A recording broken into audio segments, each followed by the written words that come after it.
네, 오늘 하나님 말씀은 요한 1서 2장 28절에서 3장 3절까지 말씀 보도록 하겠습니다.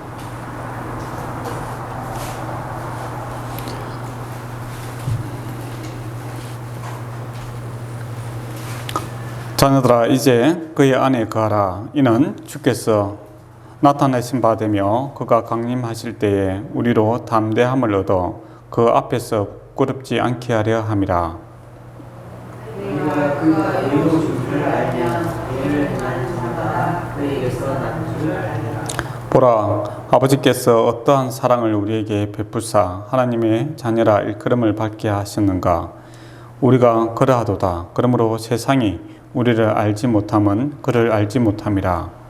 사랑하는 자들아, 우리가 지금은 하나님의 자녀라. 장래에 어떻게 될지는 아직 나타나지 아니하였으나 그가 나타나시면 우리가 그와 같은 줄을 아는 것은 그의 참모습 그대로 볼 것이기 때문이니. 같이 읽도록 하겠습니다. 주를 향하여 이 소망을 가진 자마다 그의 깨끗하심과 같이 자기를 깨끗하게 하느니라. 아멘. 네, 주님 다시 오십 두 자로 줄이면 재림입니다. 주의 재림에 대해서 어찌 생각하십니까? 요즘 주의 재림 하면은 일단 사람들이 걱정부터 되지요. 재림 이야기하면 저거 이단 아닌가? 아니 그런 걱정부터 합니다. 이단들이 워낙 이 좋은 주제들에 대해서 선점을 하고 망쳐버립니다. 하나님의 나라 얼마나 멋있는 말입니까? 근데 왕궁 이렇게 해갖고 또 이단들이 사용하게 되니까 좀 하나님의 교회 그렇게 사용하게 되니까 사용하기 좀 그렇고, 또 재림도 주님 다시 오신다는 거 우리에게 엄청난 기쁨이고 소망인데, 이 사람들이 이 재림 주의 다시 오심을 이용해서 사람들의 마음을 미혹해 하고 혼돈케 하고 사회를 불안케 만들고 또 자기들의 이익을 추구하는 그런 아주 부도덕한 그런 모습을, 또 사람들의 인생을 망쳐버리는 그런 일에 사용을 하니까 재림 이야기하면 아이고 저 좀 이상한 사람 아닌가 그렇게 덜썩 겁부터 나게 됩니다. 그래서 교회에서 이 재림 이야기를 잘 안 하죠. 어느 순간부터 복음 이야기도 잘 안 하게 되는 그런 모습들을 거기에 보게 됩니다. 참 안타까운 일이죠. 그래서 믿는 사람이나 믿지 않는 사람이나 다 이해할 수 있는 이야기를 하자라고 해서 이야기를 하다 보니까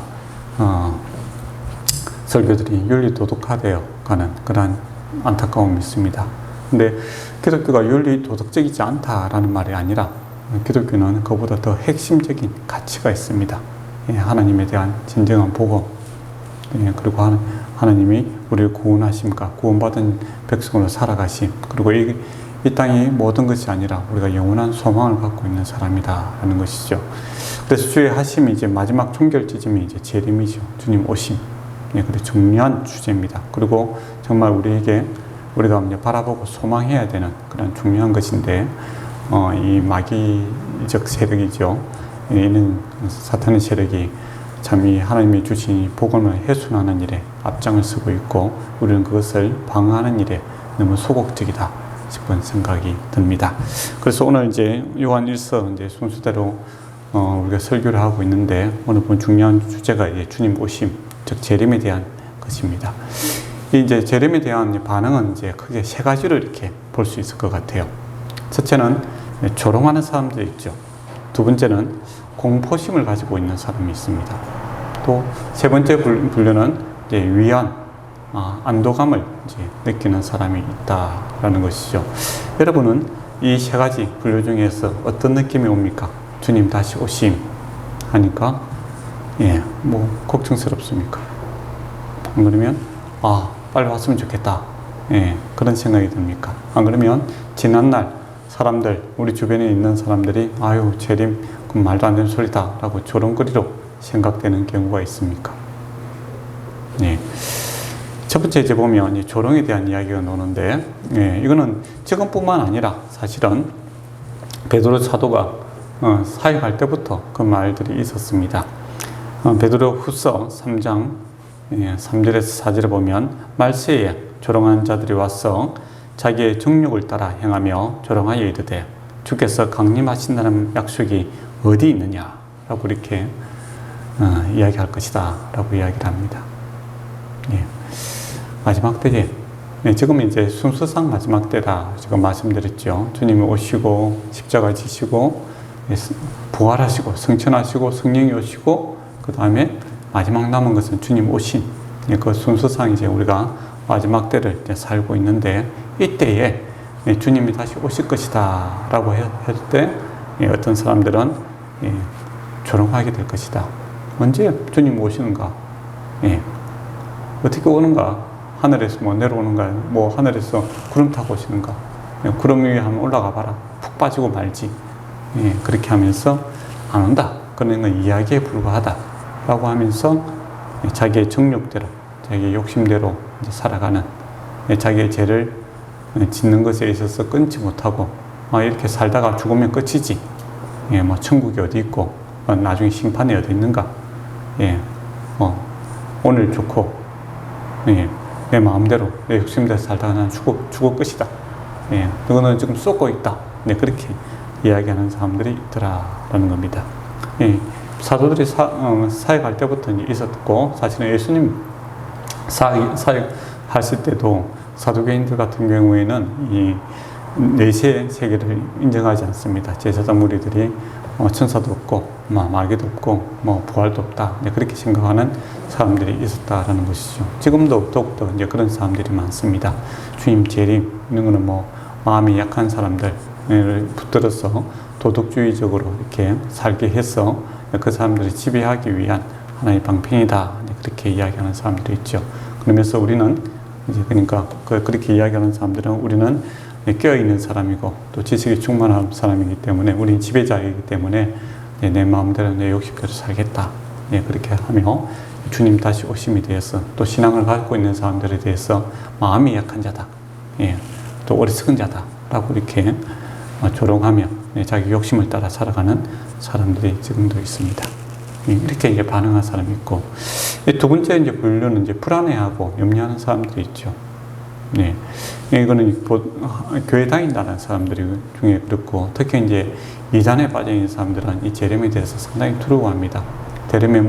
재림에 대해서 목숨을 거는 이유가 소망 때문에 그런 것이 아니라 두려움과 염려 때문에 그런 목숨을 매게끔 하죠. 근데 왜 두려움이 생기는가? 교회 다니는데, 그거는 1차적으로 오직 믿음으로 구원받는다. 오직 은혜로 구원받는다. 이 이제 구원에 대한 확신이 부족하기 때문입니다. 내가 구원받는 것이 하나님의 은혜지 내 노력이 아니다 라는 이거, 오직 주님 예수 그리스도께서 십자가 지심으로 내 모든 죄와 허물이 다 거기서 함께 나도 죽고 주님과 다시 살아났고 내가 주님 안에 함께 살고 있다 라는 이 오직 믿음으로 은혜로 구원받는다는 이 개념에 약하면은 두렵죠. 소위 말하는 율법주의적 사고를 갖고 있는 사람, 내가 말씀을 행하고 뭔가를 해야만이 내가 하나님께 사랑을 받는다. 이제 그렇게 생각하는 사람들은 재림하면 두렵죠. 우리가 살다 보면 어떻습니까? 허물과 죄악이 나타날 수밖에 없죠. 그것은 우리가 막 살았어 그런 것도 아니라 사실은 빛이 임하니까, 우리 삶이 빛 아래 밝게 빛이 나니까 나타나니까 옛날에는 죄로 생각하지 않는 것들이 죄로 드러나게 되고, 또 우리가 비교를 갖다가 옆에 있는 사람들과 비교하는 것이 아니라 거룩하신 하나님과 예수 그리스도와 비교를 하니 내가 참 죄됨과 허물됨이 많이 발견하게 되는 거지요. 그래서 정상적이라면 내가 정말 구원받는 거, 내가 하나님의 자녀된 것은 나의 노력이 아니라 전적으로 하나님의 은혜입니다. 내가 악에 개수입니다. 그러나 나는 두려워하지 않는 것은 주께서 나를 위해서 죽으시고 내가 죽고 내가 다시 살아난 사람입니다. 내가 하나님의 양자된 사람입니다. 라는 은혜를 경험하게 되면 감사가 넘치게 되지요. 근데 이 복음에 대해서 이제 불확실한 생각을 갖고 있는 사람들은 두렵지요. 염려스럽습니다. 그런데 옆에서 이제 이단들이 이제 그것을 자극을 하지요. 니 봐라. 그래갖고 구원받겠나. 그런 죄들. 그러니까 우리 이제 로얄 패밀리 그룹에 들어오려면 이렇게 해야 된다. 방법을 제시해 주는 거죠. 인간적인 방법들을 제시하는 겁니다. 열심히 노력하라 이거죠. 재산도 팔고 시간도 하고 내고 이런 식으로 해서 하라 이거죠. 그러니까 그래도 우리가 그렇게 하면 좀 나아지는 것 같은 율법의 계단을 주는 거죠. 그러면서 사람들은 지배하고 다스리게 됩니다. 근데 예, 그것은 두려움을 더욱더 강화시키죠. 한 번 실수하면 안 되고, 또 그 TO가 있지 않습니까? 몇 명 안에 들어가야 되니까.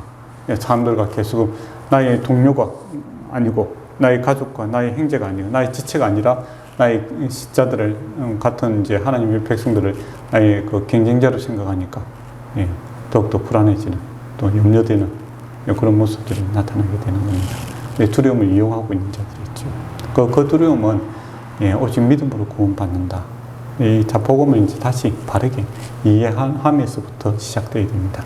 그런데 이 율법주의적인 이제 그런 것을 이용하는 것이 이제 이단뿐만 아니라 사실은 또 이렇게 교회 안에서도 오랜 기독교 역사에 보면 그것을 많이 이용을 합니다. 왜 그럴까요? 예, 사람들이 예, 통제하기 좋거든요. 예, 통제. 사람들이 주님 안에서 자유를 누리고 감사하는 것보다 내가 이게 충대를 하려면 어떻게 해야 되겠습니까? 권위자에 대해서 약간 두려움을 갖고 있는 게 좋거든요. 그렇게 해서 맹목적인 또는 자기가 하고 있는 일을 옳지 않는 일을 갖다가 하기 위해서는 사람들에게 겁을 주고 이렇게 가는 게 낫습니다. 그렇게 하는 독재자들이 세상 독재자들이라든지 뭐 이런 사람들이 사용하는 방법을 이제 신앙이 없는 그 지도자들이 이제 그렇게 사용을 하는 일들이 종종 있고 앞으로도 계속 있을 것입니다. 그러나 이것을 이기는 방법은 뭡니까? 다시 복음으로 다시 돌아가는 거죠. 내가 구원받는 것은 오직 하나님의 은혜다라는 것을 기억하는 겁니다. 근데 또 이제 두려워하는 사람들이 또 있어요. 그 어떤 분류냐라고 하면 오직 은혜로 내가 구원받는다라는 이제 바른 이제 복음을 받아들였지만은 하나님의 말씀은 이제 우리가 살아감에 있어서 주님과 함께 동행하고 걸어감에 있어서 주님께 순종하며 이렇게 살아가야 되는 거죠. 근데 복음은 첫 단추는 이렇게 잘 끼웠는데 삶에 있어서 이제 주님 앞에 순종하는 이 삶의 지속적인 것을 하지 않고 지속적인 죄 아래 거하고 있는 사람들이 있습니다. 한 번 실수하는 것이 아니라 계속적으로 죄의 유혹에 빠져서 살아가니까 주님께서 심장이 우리 양심에 이렇게 브레이크를 거죠. 그러면 안 된다. 그러니까 하나님의 백성으로 그렇게 살면 안 된다. 그런 이제 양심의 자극을 계속 주고 또 주변에서 이제 말씀을 통해서 또 사람들 말을 통해서 당신이 예수 믿는 사람이 되어서 그렇게 하면 되는가 라고 했을 때 내 삶이 하나님 말씀에 옳지 않고 또 하나님 말씀에 순종하지 않고 어거진 삶을 살아갈 때 주님 다시 오신다라고 하면 두렵죠. 내가 오직 은혜로 구원받았다라는 것을 알지만은 내가 지금 오신다면 내가 주님 앞에 참 부끄럽겠다. 그런 생각이 드는 거죠. 그러면 회개하면 되는데 왜 회개하지 않는가? 이것도 회개도 은혜가 임해야 회개하는 겁니다. 근데 회개하지 않고 마음이 이렇게 불편하면 딱 회개하면 마음이 시원해지는데 이게 좋은 거예요. 제약이 좋고 또 뭐 내 육신의 욕망대로 살아가는 게 좋으니까 회개는 계속 미루고 다음에 할게요. 하다 보면 주님 주시는 기쁨이 자리 잡는 것이 아니라 염려 걱정이 생기는 거죠. 그래서 1차적으로는 기도하는 거 부담스럽고 말씀 듣는 거 부담스럽고 예배 드리는 거 부담스럽고 찬양하는 거 싫고 그러다가 어떻게 됩니까? 주님 오시는 것은 더욱더 걱정이 되고 그렇다고 해서 내가 안 믿는 것도 아니고 뭐 그런 이제 어중간하게 이렇게 있는 상황이 생길 수가 있습니다. 그런 두려움과 염려는 회개함으로써 돌이킴으로써 시작되어야 됩니다. 다른 약이 없어요. 기분 맞춰준다고 되는 것도 아니고 또 뭐 다른 일이 잘 풀린다고 이 문제가 해결되는 게 아닙니다. 제약에서 속히 떠나서 주님 품 안으로 다시 들어오는 회개가 있어야 이 두려움이 없어지게 됩니다. 그래서 세상이 너무 좋아질 때 그건 참 문제가 있다라는 겁니다. 주님이 좋아야 되겠죠. 그리고 정상적인 이렇게 건강한 신앙생활을 하는 사람들은 이 주님 다시 오심이 되어서 위로와 안위를 받죠. 주께서 호령과 천사의 소리와 하나님의 나팔 소리를 친히 하늘로부터 강림하시리니 그리스도 안에서 죽은 자들이 먼저 일어나고 그 후에 우리 살아남은 자들도 그와 함께 구름 속으로 끌려 공중에서 주를 영접하게 하시리니 그리하여 우리가 항상 주와 함께 있으리라. 그러므로 말로 서로 위로하라. 데살로전서 4장 16절에서 18절의 말씀입니다. 주님 바라볼 때 주님 오실 것에 대해 기대가 설레감이 있다라는 겁니다. 그거는 주님과 건강한 그 관계 속에서 살아갈 때 이런 마음들이 생기죠. 내가 오직 주님의 은혜로 구원받았고 내가 주님과 함께 살아가는 것이 참 좋고 또 성령의 충만함을 경험하고 참 좋고 그러나 이때 이 세상에서 살아감에 있어서 참 말씀대로 되지 않고 또 세상이 참 악으로 충만하고 아파하고 슬퍼하고 아픔과 눈물이 많은 이 세상을 바라볼 때 주님께서 오셔서 온전한 천국을 빨리 회복시켜 주셔서 나도 그 기쁨에 온전히 이렇게 맛보며 살아가고 또 그리운 사람들, 사랑하는 사람들을 주님 안에서 이렇게 만나보기를 소망하는 그런 마음이 있는 사람들은 건강한 사람입니다. 주여 어서 오십시오. 어서 주께서 오셔서 이곳에 참된 평화와 은혜가 임하기를 원합니다. 그런 마음으로 살아가는 것은 건강한 신앙생활을 하고 있는 사람들이지요. 그래서 이제 재림을 이제 바라보는 이 입장이 세 가지 입장이 있다라는 겁니다. 조롱하는 사람, 하나님 믿지 않는 사람이죠. 공포심을 갖고 있는 사람, 이단일 수도 있고 또 정상적인 구원관을 갖고 있으나 말씀에 순종하지 않고 살아갈 때는 공포와 염려가 있죠. 그러나 주님과의 현재 내가 좋은 관계 속에 살아간다면 이 주님 다시 오신다는 것이 큰 위안이 되고 은혜가 되고 기쁨이 되는 또 소망이 되는 그런 상태가 있죠. 그런 상황이 있습니다. 그래서 저와 여러분이 부디 이 세 번째 속한 사람이 되기를 축원합니다. 그럼 오늘 본문을 이제 한번 보도록 하겠습니다. 자녀들아, 이제 그의 안에 가라라고 되어 있습니다. 이 재림은 미래의 사건이지만 현재가 중요하다라는 겁니다. 그리고 자녀들아, 내가 하나님의 자녀된 사람들은 예수 그리스도의 자녀된 사람, 즉 구원받은 사람들은 예수님 안에, 주님 안에 거해야 된다라는 겁니다. 주님 안에 현재 내가 주님 안에 거하고 있다면 미래 주님 오시는 것이 우리에게 기쁨이 되고 소망이 된다라는 것이죠. 그래서 주님 안에 거하라라는 것은 이게 단회적인 말이 아니라 지속적인 단어를 쓰고 있습니다. 한번 내가 쭉 들어가는 것으로 맛봤으니까 끝이다 라는 것이 아니라, 즉 구원받았으니까 나는 내 마음대로 사는 것이 아니라 한번 주님 안에 들어갔으니까 계속 주님 안에 지속적으로 거해라 라는 뜻을 갖고 있는 것이죠. 그래서 우리가 단번에 구원받지만은 지속성이 있습니다. 천국 안에 한번 들어가면 나오는 것이 아니라 천국 안에서 계속 살아가는 것이죠. 그래서 구원받은 자들은 주님 안에서 계속 거하며 살아가는 겁니다.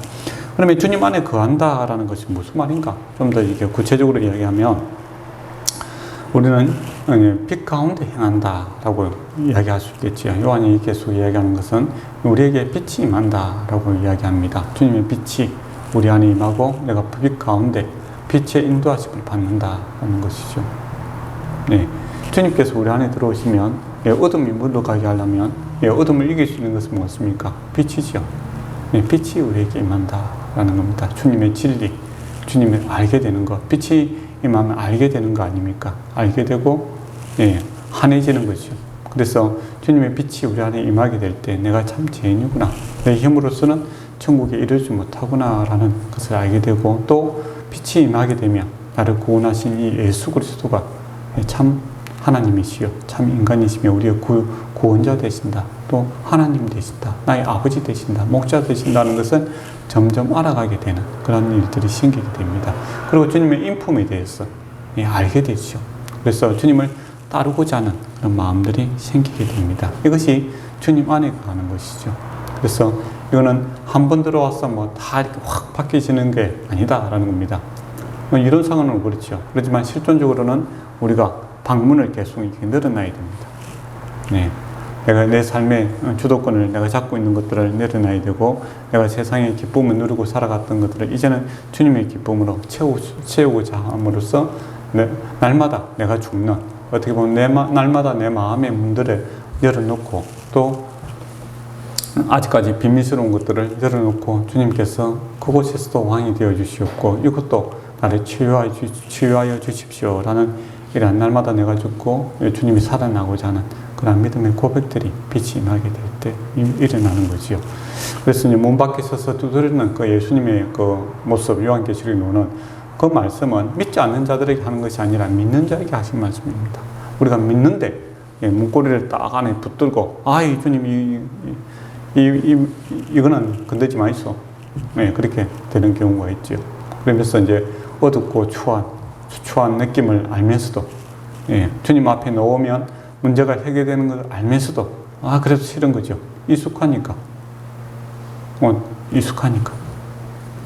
그리고 가끔씩 주어지는 이 단맛에 빠져서 그 문고리를 꽉 붙들고 있는, 마치 어린아이가 그 부모님이 찾을 때, 실은 부모 앞에 나가면 해결되는 줄 알면서도, 어두운 방문을 붙들고 울고 있는, 그러면서 대안도 없는, 웃으면서 그렇게 있는 것처럼 그렇게 경우가 많습니다.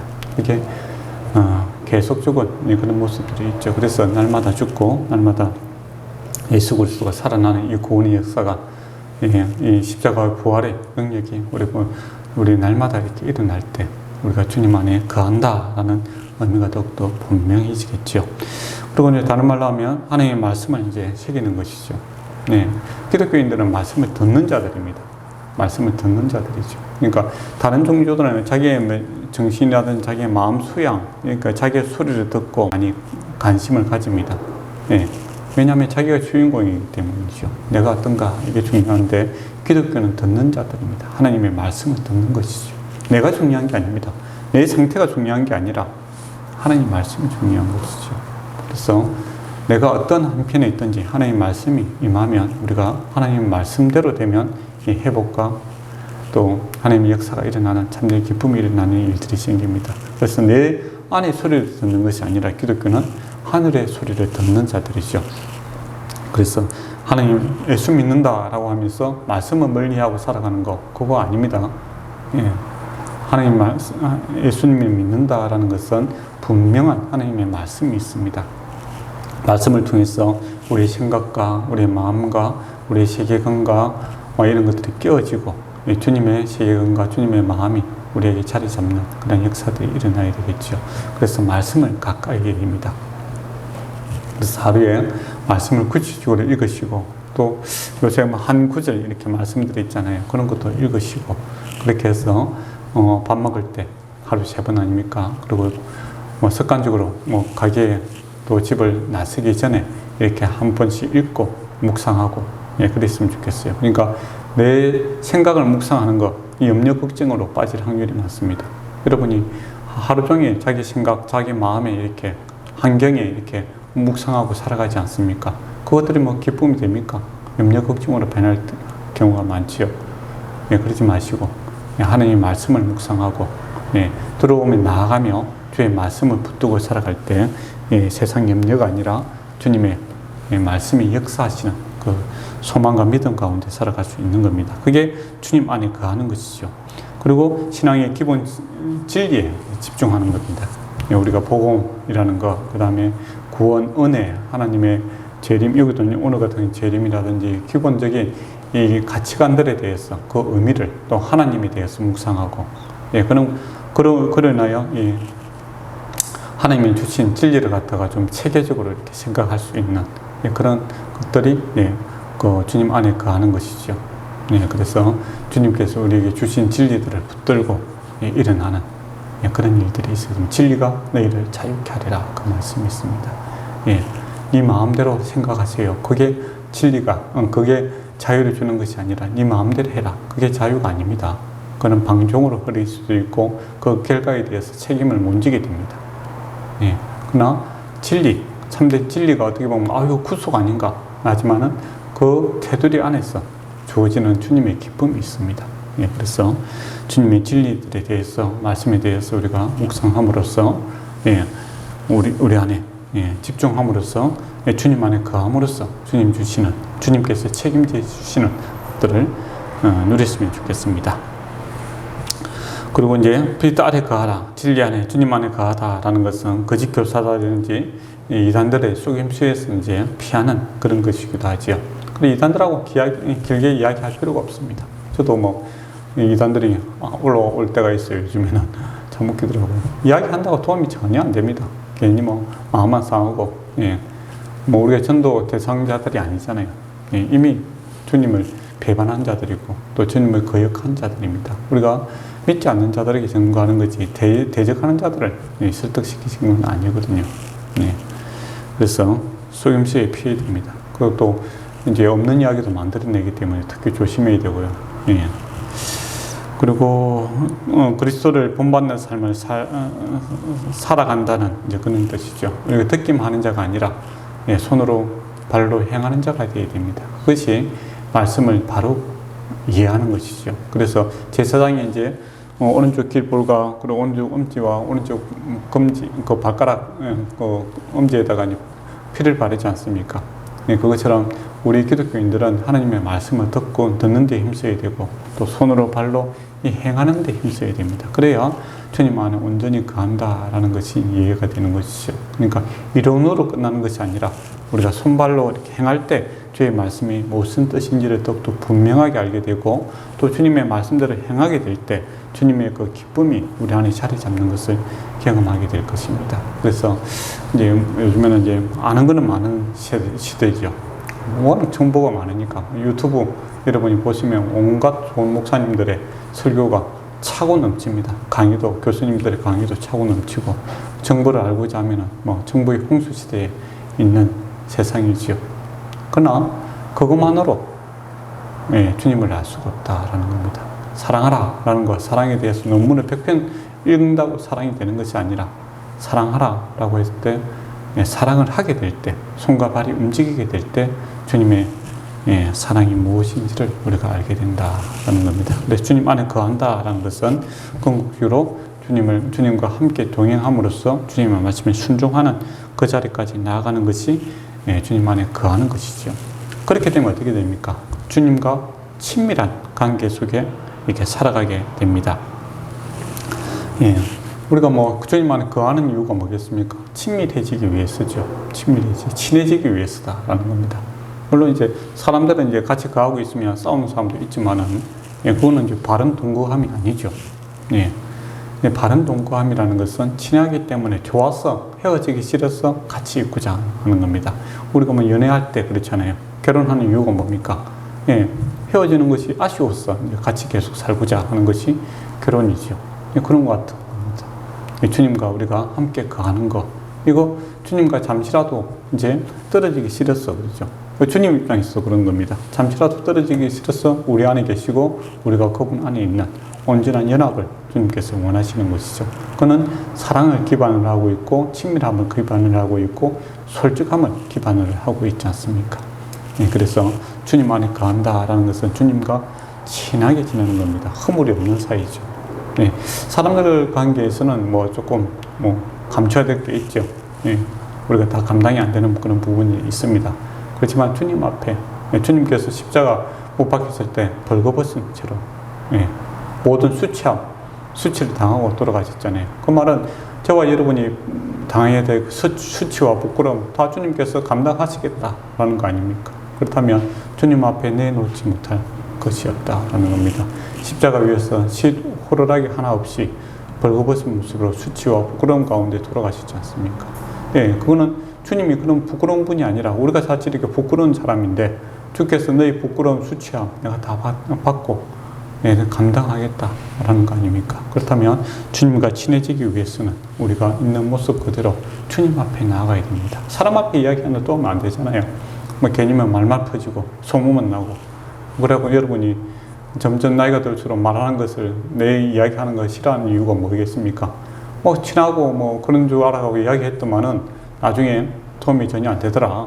예, 말 퍼지더라. 이만 알고 있어라 하는 동시에 온 동네 사람이 다 알게 되는 그런 수치처럼 있지 않습니까? 그리고 문제를 해결해 주는 것이 아니라 욕만 먹게 되더라. 예, 그렇게 하니까 사람들이 점점 외로워지게 되는 것이죠. 그러나 예수님께서 수고하고 무거운 짐진 자들 다 내게 오라 라고 했지 않습니까? 있는 모습 그대로 오라는 겁니다. 다 주께서 해결해 주실 것입니다. 그러면 우리 입을 사람들한테 이렇게 많이 잡다한 이야기로 2시간 떠들 것이 아니라 주님 앞에 나와서 내 속마음을 털어놓고 가셔야 됩니다. 예, 그래야 답이 나오는 거지. 근데 희한하게 기도는 한 5분도 하기 힘든데 사람들하고 혼담 또는 안 좋은 이야기를 갖다가 그런 식으로 하고 나중에 후회하고 집에 들어올 때 빈 마음, 공허함과 허전함과 염려 속에서 들어오지 마시고 주님 앞에 우리가 치밀한 가운데 모든 것을 내려놓아야 됩니다. 그렇게 할 때 주께서 어떻게 합니까? 우리를 어렵게 해주시겠다라고 이야기를 하고 있지 않습니까? 자녀를 삼으시고 우리를 어렵다라고 인정해 주십니다. 그러니까 우리가 어려워서 어려운 게 아니라 주께서 죄를 감당하시고 어렵게 해주시는 거죠. 이 잘못한 거, 이 문제 있는 거 네가 책임지라 하는 것이 아니라 주께서 친히 감당을 해주시는 것을 보게 되고 또 우리를 하나님의 자녀, 양자로 삼아주심으로 귀한 존재로 이렇게 삼아주시는 것이 바로 이 복음의 비밀입니다. 주님 안에 거하는 비밀이죠. 그렇다면 주님을 자주 찾아야 됩니다. 주님께 자주 기도해야지. 그게 문제를 해결하는 방법입니다. 현재의 문제를 해결하는 뿐만 아니라 미래에 대한 문제도 해결하는 방법이죠. 그리고 주님께서 우리에게 오실 때 의의 멸류관을 우리에게 주신다라고 이야기했지 않습니까? 그거 얼마나 감사한 일입니까? 만나게 지금도 만나는 것도 좋은데 앞으로 만나게 될 날이 더 좋다라는 것이 진정한 소망이죠. 그러한 우리가 참된 소망이 있는 겁니다. 그래서 28절에 보면 주께서 나타나신 바라고 되어 있고 또 3장 2절에도 보면 그가 나타나시면 이렇게 되어 있습니다. 짧은 구절에 주님이 나타나신다라는 것이 두 번이나 이렇게 강조를 하고 있죠. 그러나 주님께서 반드시 오신다라는 겁니다. 어떤 사람들은 조롱하는 사람들에게 이야기하는 것이죠. 반드시 주님께서 오신다라는 겁니다. 그때 우리가 이렇게 위로가 되고 은혜가 되는 거죠. 그래 예수님과 세상이 이렇게 하나가 될 수 없는 거죠. 세상이 예수님을 대적한 것처럼 우리 신자들은 또 세상에서 이게 이해받기 힘든 부분이 반드시 있습니다. 대립적인 이런 관계가 있는 것이죠. 조롱거리가 될 수 있다라는 겁니다. 예수 믿음으로. 여러분이 잘못을 해서 조롱거리가 된다면 우리 부끄러운 일이지만 그게 아니라 복음 자체가 이렇게 부끄럽게 생각하는 사람도 있습니다. 주님 다시 오신다라고 하면 요새 우주과학 이야기하는 사람들이 그럼 하늘이 어디 있는 그렇게 이야기하는 사람이 있잖아요. 구름 타면 비행기 타고 가보니까 없던데 그런 식으로 이야기하는 사람이 있는데 주님께서 반드시 다시 오실 것입니다. 그러면 어떻게 당신은 그렇게 확신하는가? 과거를 보시기 바랍니다. 주님께서 이 땅에 오셨지 않습니까?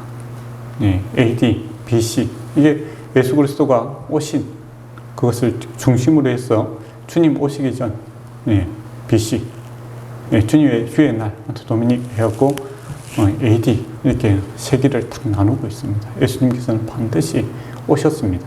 그리고 예수님께서는 반드시 십자가 지고 돌아가셨지 않습니까? 골고다 언덕에서 여러분이 아시죠? 그리고 예수 그리스도의 그 무덤이 지금 비어 있습니다. 비어 있죠. 부활하셨고 승천하셨고 그리고 더 분명한 것은 뭡니까? 믿는 자들에게 성령으로 그리스도 영이 우리에게 임하고 있습니다. 그리스도 안에 거하고 있는 것이죠. 그래서 이 주님이 하신 일은 막연한 것을 믿는 게 아닙니다. 내가 많이 믿어줄게. 그게 아니라 보험 믿어듯이 내가 한 믿어주고 다음에 올지 안 올지 모르겠지만 주님 오면 내가 천국 가고 안 오면 그만이고 그렇게 하는 것이 아니라 실제성이 있다라는 겁니다. 과거에 주께서 오신 것이 역사적으로 분명하며 또 더 분명한 것은 그리스도 영이 우리와 함께 하고 있고 그로 인하여 주님의 기쁨이 주님의 충만함이 주의 인도하심을 우리가 지금 받고 있다라는 겁니다. 그렇기 때문에 주의 약속하신 그 올라가신 그대로 주께서 다시 오실 줄 믿는 것이죠. 과거가 확실하고 지금 현재 주님과 함께 살아가는 것이 더 분명하기 때문에 주의 약속이 분명히 이루어질 줄 믿고 살아가는 겁니다. 그래서 우리는 막연한 것을 믿는 것이 아니라 눈에 잡힌 것, 눈에 보이는 것, 또 손에 잡히는 것들을 믿고 살아가는 사람들이죠. 근데 이 확신이 없는 사람들은 어떤 사람입니까? 현재 내가 주님 안에 거하지 않기 때문에 그 확신이 없는 겁니다. 그래서 미래에 대해서, 재림에 대해서 어떻게 알 수 있는가? 그렇게 논하게 될 때 그 키는 현재 내가 주님 안에 거해야 되는 겁니다. 주님 안에 거하면 주님의 살아계심과 성령이 우리 안에 함께 하심과 주님의 참 좋으심과 주의 구원에 대해서 그 숨소리와 그 물의 인도하심과 그분의 발걸음과 그런 것을 느끼게 될 때 우리가 재림은 정말 주님 오시는 것에 대한 소망이 되는 것이죠. 그러나 내가 주님 안에 지금 살고 있다는 것 이게 희미해지고 있는 사람들은 과거에 주의 십자가와 또 주의 부활이 희미해지게 될 것이고 또 미래에 주님 오실지 안 올지 난 모르겠다. 그렇게 되는 것이죠. 그래서 이 과거의 믿음, 십자가와 또 부활이 믿어지는 것은 현재 내가 그 믿음으로 인하여 열매를 맺고 있는 주님 안에 거하고 있는 그것이 분명해야 그것이 과거가 분명하게 인식될 것이고, 또 내가 주님 안에 내가 살아가는 그 주님과의 교제가 친밀하게지면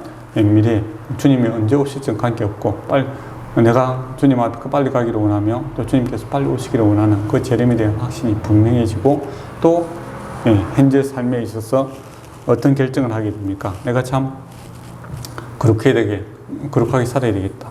그리고 이 땅만 바라보는 것이 아니라 영원한 하나님 나라를 내가 바라보며 내가 살아야 되겠다라는 마음의 다짐들이 있는 것이죠.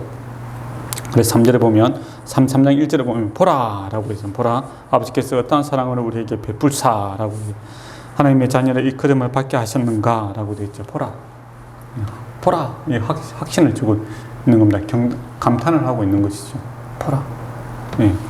여러분 이런 감동이 좀 있어야 됩니다. 예수 그리스도에 대한 믿음, 주님과 내가 함께 살고 있다, 또 주님께서 온전히 말씀대로 될 줄 믿는다라는 이 말씀에 대한 확신, 감동, 감탄, 내가 하나님 자녀된 이 감동이 있어야 된다라는 것이죠.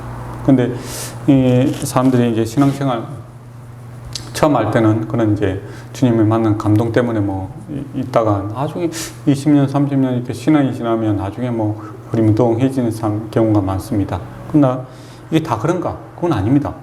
이 사도 요한 같은 경우는 지금 나이가 엄청 많은 상황이잖아요. 나이 많은 상황에서 이 보라 감동을 하고 있다라는 겁니다. 그러면 시간이 감으로써 희미해지는 것이 아니라 사실은 주님 안에 거하고 주님과 바른 관계 속에 가면 희미해지는 것이 아니라 더욱더 분명해지는 거죠. 그게 바른 상황입니다. 바른 신앙이죠. 그래서 우리의 육신은 날로 새하나 우리의 속사람은 날로 새로워진다. 이게 건강한 기독교인이죠. 근데 많은 사람들은 처음에는 뜨겁게 했다가 나중에는 희미해지게 되는 것이죠.